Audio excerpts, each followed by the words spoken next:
Hello, welcome dear students. This is Ashutosh Misra and today we are going to study a very beautiful poem, All the World is a Stage, written by William Shakespeare. ये standard 10 के 1.4 standard 10 Maharashtra board English text book का 1.4 poem है all the world is a stage written by William Shakespeare. But this poem is really very interesting and beautiful poem. तो अगर आप 10th में हैं, अगर आप एजुकेशन में हैं, अगर आप स्टूडेंट हैं तो इस वीडियो को ज़रूर देखें, इस पोएम को देखें. और अगर आप एजुकेशन में नहीं भी हैं, अगर आप स्टूडेंट नहीं भी हैं तो भी आपके लिए ये जो पोएम है ये बहुत ही लाइफ चेंजिंग पोएम है, बहुत ही इंस्पिरेशनल पोएम है. बहुत ही मज़ा आएगा आपको ये सीखने में. तो इस पोएम को ज़रूर से देखें. All the world is a stage written by William Shakespeare. 1564 में बॉर्न हुए थे, 1616 तक थे. मीन्स बहुत ही पुराना पोएम है ये, लेकिन बहुत ही इंटरेस्टिंग है. Was an English William Shakespeare was an English poet, playwright and actor, widely regarded as the greatest writer in English language and the world's prominent dramatist. William Shakespeare जो थे वो पोएट थे, play right थे, मतलब play लिखते थे, नाटक लिखते थे, एक्टर भी थे. अपने नाटक में खुद ही वो एक्टिंग भी किया करते थे और बहुत ही ज़्यादा फेमस थे. इंग्लिश लैंग्वेज के राइटर के रूप में बहुत ही ज़्यादा फेमस थे as a dramatist. He is often called England national poet. इन्हें इंग्लैंड का नेशनल पोएट भी कहा जाता है. And the bard of Avon, क्योंकि एवन वो रिवर है जिसके बेसिन में ये बॉर्न हुए थे, इसके लिए bard of Avon means poet of Avon के नाम से भी जाने जाते हैं. This poem is taken from his play as you like it. सबसे ज़्यादा चर्चित, सबसे ज़्यादा देखा जाने वाला जो उनका प्ले था, जो नाटक था, जिसका नाम था एज यू लाइक इट. ये जो पोएम है उसी का एक स्टैंजा भर है. Here he compares the world to a stage. इस पोएम के थ्रू वो दुनिया को एक स्टेज से कंपेयर करते हैं. Where the drama of human life is enacted. ये वो स्टेज है, ये दुनिया जो है ये एक रंगमंच है जहाँ जो ह्यूमन है उसके लाइफ के रूप में एक प्ले किया जाता है, इनेक्ट किया जाता है, एक नाटक खेला जाता है. So let's start the poem. All the world is a stage and all the main and women merely players. William Shakespeare कहते हैं ये दुनिया एक रंगमंच है, ये दुनिया एक रंगमंच है और जितने भी मेन एंड वुमेन हैं, जितने भी स्त्री और पुरुष हैं वो सब प्लेयर्स हैं. ये दुनिया एक रंगमंच है और हम सभी प्लेयर्स हैं. They have their exits and their entrances. यहाँ एग्जिट्स और एंट्रेंस के भी अलग मीनिंग है.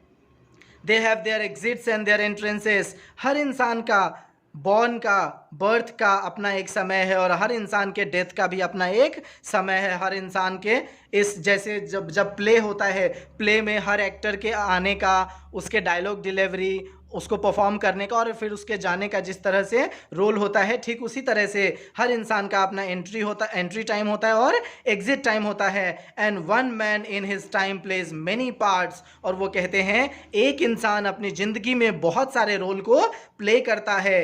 His acts being 7 ages. According to his acts, जैसा हम ह्यूमन, जैसे कि मानव एक्ट करता है, कर्म करता है, उसके आधार पर उनको 7 स्टेजेस में बांट दिया गया है विलियम शेक्सपियर के हिसाब से.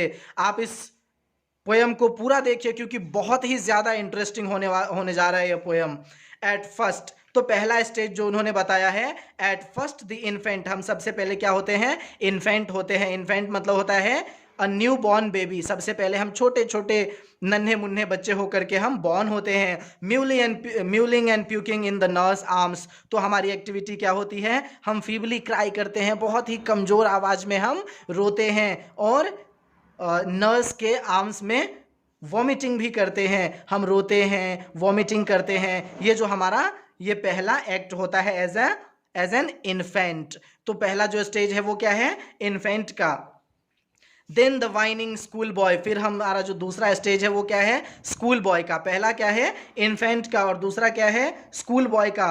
दूसरा जो स्टेज है हमारा स्कूल बॉय का है, जिसे वाइनिंग कहा गया. वाइनिंग मतलब कंप्लेनिंग. हर चीज़ से लेकर के, जब हम स्कूल बॉय होते हैं तो हर चीज़ को लेकर के हमारा एक कंप्लेन होता है. और यहाँ देखिए क्या कहा गया है, then the whining school boy with his satchel and shining morning face creeping like snail. मतलब जब हम स्कूल बॉय होते हैं तो हम क्या काम करते हैं?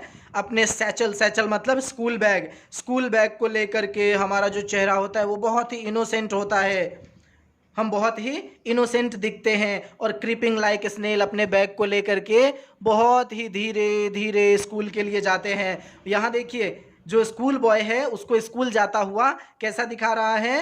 Creeping like snail. स्नेल को कंपेयर किया जाता है स्लोवेस्ट, मतलब सबसे स्लो अगर कोई चीज है कंपेयर करने के लिए तो वो क्या है? स्नेल। तो स्कूल बॉय को किससे कंपेयर किया गया है? स्नेल से। तो पहला जो हमारा रोल होता है वो किसका होता है? इन्फेंट का रोल हम सबसे पहले प्ले करते हैं। दूसरा जो रोल है वो स्कूल बॉय का है। जब हम इन्फेंट होते हैं तो फीबली क्राई करते हैं, कमजोरी से रोते हैं और वॉमिटिंग करते हैं। जब हम स्कूल बॉय होते हैं तो अपने स्कूल बैग लेकर के स्कूल के तरफ तो चलते हैं, लेकिन इतना धीरे चलते हैं कि विलियम शेक्सपियर ने उसे स्नेल से कंपेयर किया है।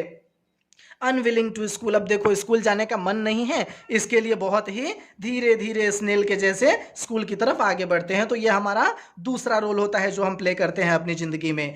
एंड देन द लवर, और जो तीसरा हमारा स्टेज होता है, ये जो रोल है ये लगभग हर इंसान के, सभी इंसान के जीवन में ये रोल हम प्ले करते हैं विलियम शेक्सपियर के हिसाब से। एंड देन द लवर, फिर हमारा जो रोल होता है वो लवर का होता है। Saying like furnace, saying like furnace, ऐसा कहते हैं कि हम जो है वो फर्नेस की तरह आहें भरते हैं। फर्नेस में से जो साउंड क्रिएट होता है वैसे हम आहें भरते हैं। विद अ वोफुल बैलड, हम सैड सॉन्ग गाते हैं।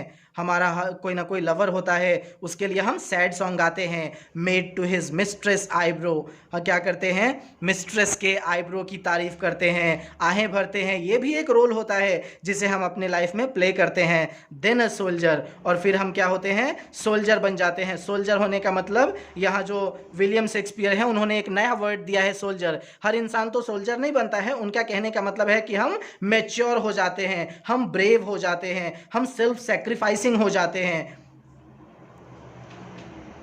फुल ऑफ स्ट्रेंज ओथ्स, हम बड़े बड़े स्ट्रेंज प्रॉमिसेस करते हैं, हमें ये करना है, हम बड़े बड़े सपने देखते हैं। यही वो एज होता है जब हम मैच्योर हो जाते हैं और बड़े बड़े सपने देखते हैं। एंड बियर्डेड लाइक पार्ड, पार्ड की तरह। लेपर्ड, आपको पता है ना, लेपर्ड की तरह हमारे मतलब बहुत ही कम जो है वो थिन जो है वो मास्टेच आ जाता है, दाढ़ी मूछ आ जाती है। जेलस इन ऑनर मीन्स हम बिल्कुल भी कॉम्प्रोमाइज़ नहीं करते हैं रिस्पेक्ट के मामले में। No compromise over respect, respect के ऊपर, आदर सम्मान के ऊपर, हमारे सम्मान के ऊपर हम बिल्कुल भी कॉम्प्रोमाइज़ नहीं करते, क्योंकि ये एज ही वही होता है। ये जो तीसरा एज है वो क्या है? सोल्जर का। चौथा है, सबसे पहला क्या है? इन्फेंट, फिर क्या है? स्कूल बॉय, उसके बाद क्या है? लवर, और उसके बाद क्या है? सोल्जर। ये हमारा चौथा रोल है जो हम अपने लाइफ में प्ले करते हैं। Full of strange oaths and bearded like pard, jealous in honour, sudden and quick in quarrel, seeking the bubble reputation, छोटी छोटी चीज़ों के लिए एक क्षणिक भर के रेपुटेशन को पाने के लिए, क्षणिक भर के इमेज को बनाने के लिए हम किसी से भी झगड़ा करने के लिए, क्वेरल करने के लिए तैयार हो जाते हैं। ये एज ही हमारा वही होता है। Even in the cannons mouth, ऐसा कहा है विलियम शेक्सपियर ने कि ये वो एज होता है, ये वो हमारा रोल होता है जब हम तोप के सामने भी खड़े हो जाते हैं एक क्षणिक रेपुटेशन को पाने के लिए। एंड देन द जस्टिस, और फिर जो हमारा पांचवा रोल है वो है जस्टिस का। अब हम जस्टिस हो जाते हैं। जस्टिस का यहाँ उनका मतलब है प्रैक्टिकल मैन। अब हम प्रैक्टिकल चीज़ों में बिलीव करते हैं। In fair round belly with good capon lined, हमारा जो बेली है वो राउंड हो जाता है, गोल मटोल पेट हो जाता है। यही वो समय है जब हम मोटे हो जाते हैं, मोटे ताजे हो जाते हैं, हमारे पेट निकल आते हैं, क्योंकि हम प्रैक्टिकल हो जाते हैं। With eyes severe and beard of formal cut, हमारी जो बियर्ड है, हमारी जो दाढ़ी है वो फॉर्मल कट हो जाती है। हमारी जो आंखें हैं वो काफ़ी सीरियस हो जाती है, हम काफ़ी प्रैक्टिकल हो जाते हैं। Full of wise saws and modern instances, हमारे पास मॉडर्न एग्जाम्पल्स होते हैं, क्योंकि हमने ज़िंदगी को कुछ जी लिया होता है। एक हाफ जो लाइफ है वो हम ऑलरेडी जी चुके होते हैं, तो हमारे पास कुछ मॉडर्न एग्जाम्पल भी सेट हो जाता है जो हम दूसरों को भी एग्जाम्पल्स देते हैं। And so he plays his part, और इस तरह से अपने हम जस्टिस वाला जो रोल है इसको प्ले करते हैं। The sixth age shifts into the lean and slippered pantaloon. अब हमें जीन्स अच्छा नहीं लगता है, हम पतले पतले कपड़े पहनने लगते हैं, स्लीपर चप्पल पहनने लगते हैं, हम पतले दुबले हो जाते हैं। With spectacles on nose and pouch on side, हमारे साइड में बटवा होता है, पाउच होता है, नाक पे स्पेक्टिकल होता है, ज़्यादातर चश्मा लग जाता है।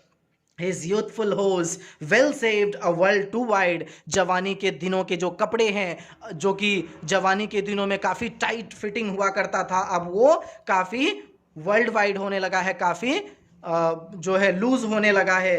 For his shrunk shank and his big manly voice, क्योंकि उनका जो लेग है वो श्रंक हो चुका होता है। इस एज में जाकर के जब हमारी एज ज़्यादा हो जाती है तो हमारे जो थाई है, हमारा जो लेग है वो क्या हो जाता है, श्रंक हो जाता है, सिकुड़ जाता है। Turning again towards childish treble, हमारा जो वॉइस है वो ट्रेम्बलिंग होने लगता है, कांपने लगता है। Pipes and whistle in his sounds, क्या होता है, दांत जो हमारा जो दांत है वो कम हो जाता है, टूट जाता है। इसके लिए हम जब बोलते हैं तो हाई पिच्ड टोन होता है, विशल बजते हैं, कई बार सीटी जैसा बजता है। लास्ट सीन ऑफ ऑल, और हम सबको इस सीन में जाना है, हम सबको ये रोल प्ले करना है। That ends this strange eventful history, और यहीं से हमारा जो हिस्ट्री है वो धीरे धीरे ख़त्म हो जाता है। इस सेकेंड चाइल्डिशनेस, और ये जो 7वां स्टेज है सेकेंड चाइल्डिशनेस का, हम वापस से चाइल्ड हो जाते हैं, हम वापस से बच्चे हो जाते हैं। एंड मियर ओब्लिवियन, मतलब एक मानसिक बीमारी हो जाता है। हम कई बार लोगों को, जब हम ज़्यादा, हमारी एज ज़्यादा हो जाती है, हम लोगों को पहचान भी नहीं पाते हैं। जो हमारे बहुत ही नियर एंड डियर होते हैं, जो बहुत ही हमारे प्रिय होते हैं, कई बार हम उसे भी नहीं पहचान पाते हैं। सेंस टीथ, यहाँ सेंस का उनका मतलब है without, sense without teeth, without eyes, without taste, हमारी दांत नहीं रह पाते हैं, आंखें भी कमज़ोर हो जाती है, कोई टेस्ट हमारे जीभ में नहीं रह जाता है। सेंस एवरीथिंग, और धीरे धीरे सभी चीज़ें ख़त्म हो जाती है। तो इस तरह से विलियम शेक्सपियर के इस पोएम को हमने अच्छी तरह से पढ़ा है। Okay, thank you so much.